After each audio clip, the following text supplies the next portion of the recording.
Chers adeptes du jeu des rois et de la dame, bon retour ou bienvenue sur Seventh Rank, la chaîne à l'audimat qui porte bien son nom.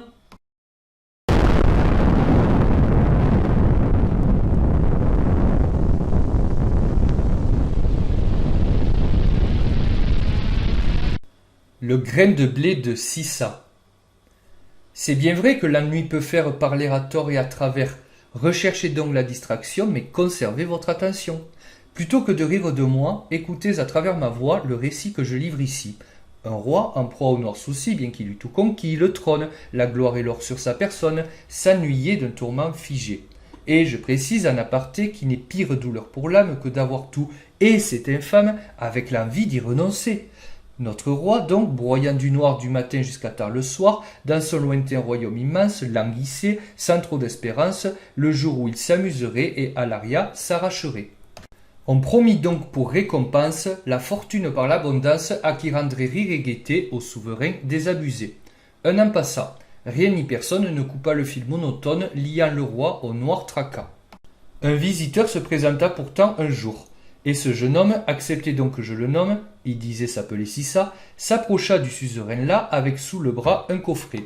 Il lui dit « Votre Majesté, j'ai là de quoi vous satisfaire, moi qui sais quel mal solitaire tourmente à ce point votre humeur que votre joie de vivre en meurt. » Il déplia sa mystérieuse surprise. L'attente fiévreuse accrut l'espoir et l'anxiété du monarque fort excité.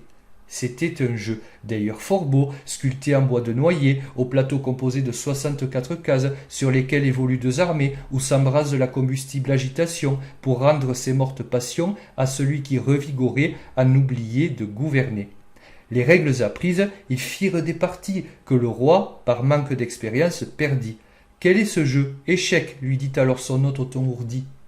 Et le premier, émerveillé par ce jeu dont il ignorait jusqu'au secret de l'existence, entra alors dans une transe qui scellerait sa destinée.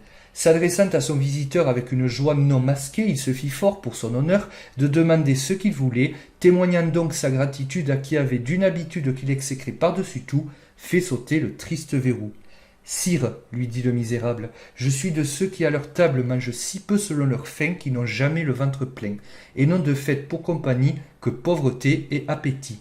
Je saurai gré à votre Altesse qu'en peu de temps elle me laisse exprimer le souhait qui suit. Soit qu'arrive la sécheresse ou bien fuit la saison des pluies, cette chaleur qui n'a de cesse d'abîmer les récoltes, qui nous condamne les miens et moi la fin d'ici quelques mois, me pousse à parler sans détour au noble roi et à sa cour. Je vois que vous aimez les jeux. Que diriez-vous d'en faire un autre? Il est très simple et même peut du plaisir vous faire l'apôtre. Mettez un grain de blé sur la première case de l'échiquier. Doublez ainsi à chaque phase de sorte que le nombre à la fin amassé me sera accordé en intégralité. J'aurai donc de quoi subsister, de quoi lutter contre la faim, jusqu'à la fin du mois prochain, ayant mangé à satiété. Le roi, dont la frivolité rimait avec sincérité, accepta sans rien contester, sûr de payer en temps et heure son hôte à l'air peu demandeur. Plus tard, le roi se rendit compte avec colère ou avec honte qu'il ne pouvait pas s'acquitter du prix de sa félicité. Son serment fut trahi, le blé manqua jusque dans ses greniers. On envoya saisir partout, ici, là-bas, chez moi, chez vous, le précieux sésame introuvable, témoin d'un parjure coupable.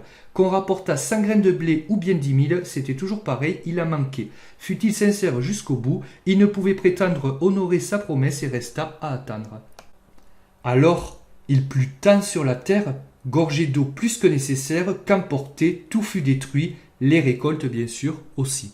« Pourquoi tout ça arrive-t-il » demanda le roi en péril. « Pour n'avoir pas tenu parole, » dit une voix sur son épaule. Avec le nombre de grains de blé demandés, on pourrait couvrir la surface tout entière de la France, d'un bout à l'autre des frontières.